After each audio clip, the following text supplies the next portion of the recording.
ശബരിമല കൊള്ള CPM-ന് ഓവർ കുരുക്കാണ്. അതായത് ഈ തന്ത്രി ശബരിമല മുഴുവൻ തൂത്തുവാരി എന്നാണ് പറയുന്നത്. തൂത്തുവാരി എന്ന് പറഞ്ഞാൽ എല്ലാം എടുത്തോണ്ട് പോയി. ഇനി അവിടെ ഒന്നുമില്ല. അയ്യപ്പൻ തന്നെ ഉണ്ടോ എന്നുള്ളത് സംശയമാണ്. വല്ല പോസ്റ്റർ ഒട്ടിച്ച് വെച്ചിരിക്കണോ എന്ന് പോലും സംശയം തോന്നുന്നുണ്ട്. ഇപ്പോൾ CPM-ന്റെ പലരും രംഗത്തെത്തുന്നു. UDF-ന്റെ അടൂർ പ്രകാശ് നിൽക്കുന്ന കൂടുതൽ ചിത്രങ്ങൾ പുറത്തു വരുന്നു. അപ്പൊ അങ്ങനെ ഒക്കെ നിൽക്കുമ്പോൾ BJP ഇപ്പോഴും മൗനമാണ്. അത് പലരും പറയുന്നത് പ്രതിഷേധം ഉണ്ടാക്കേണ്ട, സൈലന്റ് ആയിട്ടുള്ള ഒരു മൂവിങ് ആണെന്നൊക്കെ പറയുമ്പോഴും ചില ശബ്ദങ്ങളൊക്കെ പലയിടത്തുനിന്നും കേൾക്കുന്നു. BJP-യുടെ പല ഉന്നത നേതാക്കളുടെ പേര് തന്ത്രി പറഞ്ഞിട്ടുണ്ട് എന്നൊക്കെ ഉള്ളത് ശരിയാണോ? അത് ഏതായാലും തന്ത്രി പൂർണ്ണമായിട്ടും കുരുങ്ങി. ഇത് കേൾക്കുമ്പോൾ നമ്മൾ പലപ്പോഴും തന്ത്രിയെ അല്ലെങ്കിൽ പ്രധാനപ്പെട്ട കക്ഷി എന്നുള്ള രീതിയിൽ സംസാരിക്കുമ്പോൾ നമുക്ക് തന്ത്രി ഇപ്പം മര്യാദക്കാരനാവണം. അയ്യപ്പന്റെ തന്തയാണെങ്കിൽ ആ തന്തയുടെ സ്വഭാവം കാണിക്കണം. മോഷ്ടാവിന്റെ സ്വഭാവം കാണിച്ചാൽ നമുക്ക് പറയേണ്ടി വരും.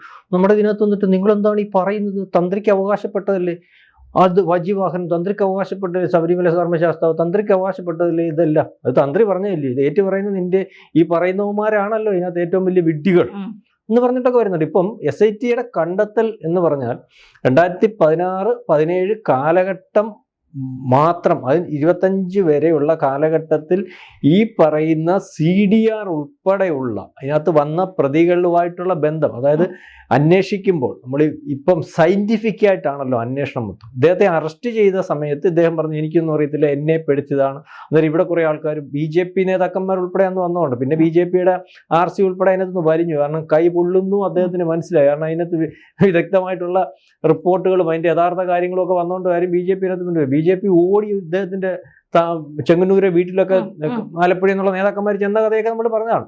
അപ്പം ഇപ്പം പരിശോധിച്ചപ്പോൾ അല്ലെങ്കിൽ ഇദ്ദേഹത്തെ അറസ്റ്റ് ചെയ്തതിന് ഒരു കാരണം മതിയല്ല. അറസ്റ്റ് ചെയ്തതിനകത്ത് ഞാൻ നേരത്തെ പറയുമായിരുന്നില്ല, എങ്ങനെയായാലും അറസ്റ്റിലാവും.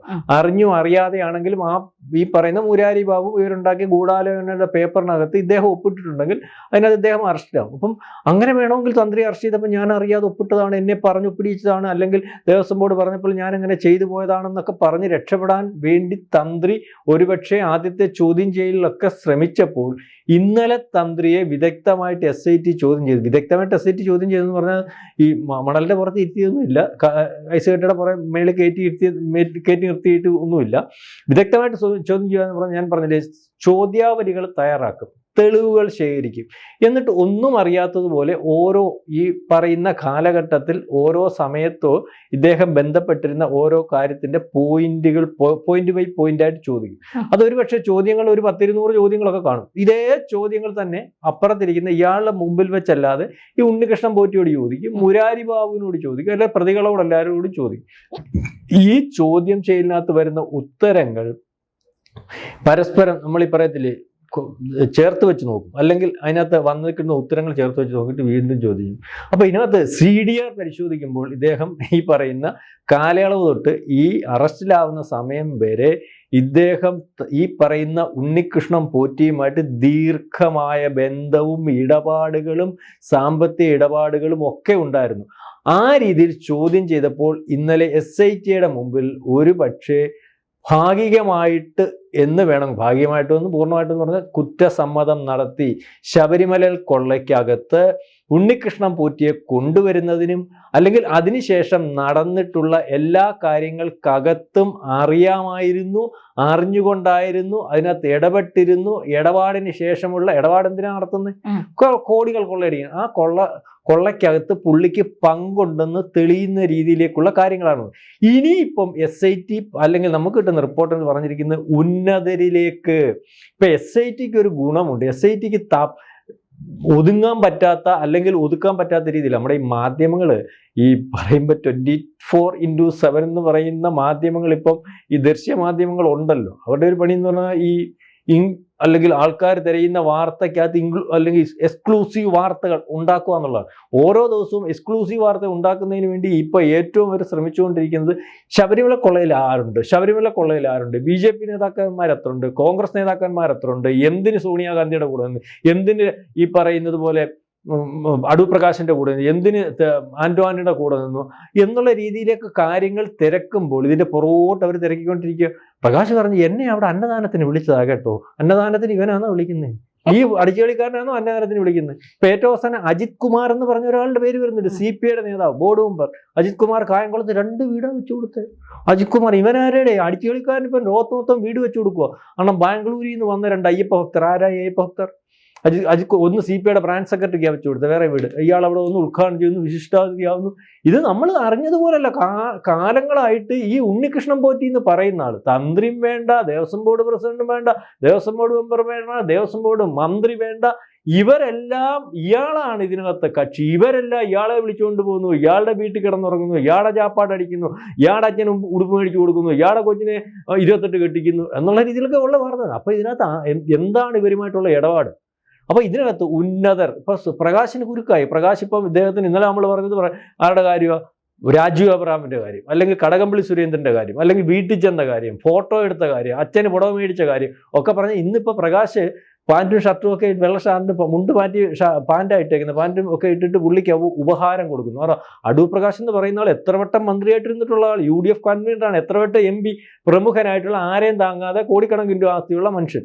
ഇയാൾ എന്തിനു ഉണ്ണികൃഷ്ണൻ പോറ്റിയെ അടുത്ത് പോകുന്നു? ഉപഹാരം കൊടുക്കുന്നു. അപ്പൊ നമുക്ക് റൂട്ട് കറക്റ്റ് ആയല്ലോ.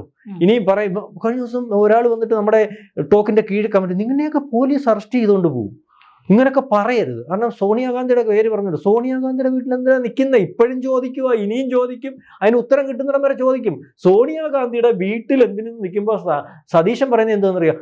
മുഖ്യമന്ത്രിയുടെ കൂടെ എന്തിനാ?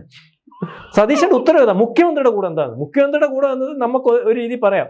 മുഖ്യമന്ത്രിയുടെ കൂടെ എന്ന് പോട്ടെ, മുഖ്യമന്ത്രി ഇവിടുത്തെ മുഖ്യമന്ത്രിയാണ്, ഇയാൾ കേരളക്കാരനാണ്, ഇയാൾ ഏതെങ്കിലും കാര്യം വന്നപ്പോൾ അല്ലെങ്കിൽ മുഖ്യമന്ത്രി ഇങ്ങനെ പോയ സമയത്ത് ഫോട്ടോ എടുത്താന്ന് പറയും. സോണിയാഗാന്ധിയുടെ കൂടെ ഒന്ന് അങ്ങനെ ഫോട്ടോ എടുക്കാൻ പറ്റുമോ സതീശ? സോണിയാഗാന്ധിയുടെ കൂടെ അങ്ങനെ ഫോട്ടോ എടുക്കാൻ പറ്റത്തില്ല. 2 വട്ടം ഇത്രയും സെക്യൂരിറ്റി ത്രെട്ടുള്ള, അല്ലെങ്കിൽ സെക്യൂരിറ്റി വേണ്ട, ആർക്കും കയറി ചെല്ലാൻ പറ്റാത്ത, അല്ലെങ്കിൽ അവരെ കാണണമെങ്കിൽ വലിയ വേലികളുള്ള, നമ്മൾ പറയത്തില്ലേ ഒത്തിരി ലെയർ ഉണ്ട്, അല്ലെങ്കിൽ അവരുടെ അനുവാദം വേണം. പ്രധാനപ്പെട്ട നേതാക്കന്മാർ, പ്രത്യേകിച്ച് സതീശൻ നിർത്തിക്കേണ്ട, ഇന്നലെ നിങ്ങൾക്ക് കാറെ കയറാൻ പറ്റിയിട്ടില്ല. എന്താ? രാഹുൽ ഗാന്ധിയുടെ കൂടെ കാറെ കയറാൻ നിങ്ങൾക്ക് പറ്റിയിട്ടില്ല. നിങ്ങൾ ഇവിടുത്തെ പ്രതിപക്ഷ നേതാവ്, എത്ര കൊല്ലം കൊണ്ട് MLA, നിങ്ങൾക്ക് പറ്റാത്ത കാര്യം പോറ്റിക്ക് പറ്റുക എന്ന് പറയുമ്പോൾ നിങ്ങളതിന് മറുപടിയാണ്. അതിന് മുഖ്യമന്ത്രിയുടെ കൂടെ നിൽക്കുന്നു എന്നുള്ളതല്ല, നിങ്ങൾക്ക് പറ്റുന്നില്ല, പോറ്റിക്ക് പറ്റുന്നു. ഇതാണ് ചോദ്യം. പോറ്റിക്ക് പറ്റണമെങ്കിൽ ഈ പോറ്റിയെ കൊണ്ട്, സോണിയാഗാന്ധിയുടെ റേഞ്ച് അറിയാമല്ലോ. ഈ പറയുന്ന 3, 4, 5 കോടി രൂപയുടെ ഇടപാട് നടത്താൻ സോണിയാഗാന്ധിയുടെ അടുത്ത് ചെല്ലാൻ പോറ്റിക്ക് പറ്റത്തില്ലല്ലോ. അപ്പൊ അവിടാണ് നമ്മൾ ഈ പറഞ്ഞത്, പഴയ കഥ വീണ്ടും നമുക്ക് ആവർത്തിക്കേണ്ടി വരും. അവിടാണ് ഈ പറയുന്ന SIT സംഘത്തിന് ഇതിനകത്ത് അന്താരാഷ്ട്ര നിലവാരത്തിലുള്ള കൊള്ളയുണ്ട്, കടൽ കടന്നിട്ടുണ്ട്, 1000 കോടി രൂപയുടെ ഇടപാട് നടന്നിട്ടുണ്ട്. അതിനകത്ത് ആലപ്പുഴക്കാരനുണ്ട്, ബാംഗ്ലൂരുകാരൻ ഒരു വ്യവസായിയെ മറച്ചു പിടിച്ചിട്ടുണ്ട് എന്നുള്ള രീതിയിൽ രമേശ് ചെന്നിത്തല 2 വ്യവസായികളെയും കൊണ്ട് അവിടെ വന്ന് പറഞ്ഞത്.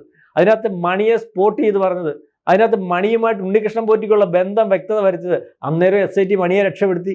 ഇന്നലെ XIT രക്ഷപ്പെടുത്തിയ മണിയെ ആര് പിടികൂടി? ED പിടികൂടി, അല്ലെങ്കിൽ ED അവിടെ റെയ്ഡ് നടത്തിയിട്ടുണ്ട്. അപ്പം ഉന്നതരിലേക്ക് പോകാതിരിക്കുന്നതിന് വേണ്ടി നമ്മൾ ഇത്രയും രീതിയിൽ അന്വേഷിക്കുമ്പോൾ ചില സംശയങ്ങൾ നമുക്ക് ഇപ്പോഴും SITയുടെ ബാക്കിയുണ്ട്. അപ്പൊ തന്ത്രിയെ പിടിച്ചു, തന്ത്രിയുടെ ഇൻവോൾവ്മെന്റ്, ഉണ്ണികൃഷ്ണൻ പോറ്റിയുടെ ഇൻവോൾവ്മെന്റ്, കൊള്ളയുടെ ഇൻവോൾവ്മെന്റ് ഒക്കെ ഈ പറയുന്ന ദ്വാരപാലക ശില്പത്തിലും ഒരുപക്ഷെ വാതിൽപ്പടിയിലും ഒക്കെ ഒതുക്കി അങ്ങ് തീർക്കാൻ പറ്റുന്ന സമയത്ത് അങ്ങനെ തീരുന്നതല്ല, അങ്ങനെ തീരുന്ന വിഷയമല്ല. അങ്ങനെ തീരുമെങ്കിൽ ഇതിനകത്ത് ഉണ്ണികൃഷ്ണൻ പോറ്റിക്ക് ഇത്രയും വലിയ ബന്ധത്തിന്റെ ആവശ്യമില്ല. മാത്രമല്ല, ഇപ്പം ഇതിനകത്ത് SIT കണ്ടെത്തിയ ഒരു കാര്യം, ഇയാളെ ബാംഗ്ലൂരിൽ, ഞാൻ ഇന്നലെ പറഞ്ഞായിരുന്നു, ഇയാളെ ബാംഗ്ലൂരിലുള്ള ഇയാൾക്ക് താന്ത്രികമുള്ള അമ്പലത്തിൽ നിന്ന് ഇവിടെ കൊണ്ടുവന്നതിന് ശേഷം ഇയാളെ പ്രയോജനപ്പെടുത്തുന്ന എല്ലാ തെളിവുകളും, ഇയാളെ ഉപയോഗപ്പെടുത്തുന്ന എല്ലാ തെളിവുകളും, അല്ലെങ്കിൽ ഈ പറയുന്നത് പോലെ SITക്ക് അല്ലെങ്കിൽ അതിൻ്റെ CDR ഉൾപ്പെടെയുള്ള തെളിവുകൾ കിട്ടിയിരിക്കുന്നു എന്നാണ് പറയുന്നത്. ഏതായാലും ഉന്നതരിലേക്ക് പോകുന്ന ഒരവസ്ഥയിലേക്കാണ് കാര്യങ്ങൾ.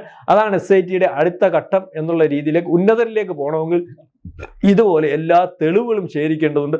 നമുക്ക് പറഞ്ഞെങ്കിലും നമുക്ക് ആഗ്രഹിക്കാം, ആശിക്കാം, തെളിവുകൾ ശേഖരിക്കുന്നത് കൊണ്ടായിരിക്കാം ഉന്നതരുടെ അറസ്റ്റ് നീളുന്നത്. പ്രശാന്തിന്റെ കാര്യം തീരുമാനം ആക്കി എന്നുള്ള രീതിയിലേക്കാണ് വരുന്നത്. ഇനിയും വിളിച്ചു വരുത്തി അല്ലെങ്കിൽ ഒരു ചോദ്യം ചെയ്യലോടുകൂടി പ്രശാന്ത് അകത്താം. പിന്നെ നിങ്ങളെല്ലാം പ്രതീക്ഷിക്കുന്ന അടൂർ പ്രകാശും കടകംപള്ളി സുരേന്ദ്രനും, നമ്മൾ വലിയ രീതിയിൽ പ്രതീക്ഷിക്കുന്ന സോണിയാഗാന്ധിയൊക്കെ എന്ന് വരും, എപ്പോൾ വരും എന്ന് കാണേണ്ടിയിരിക്കുന്നു.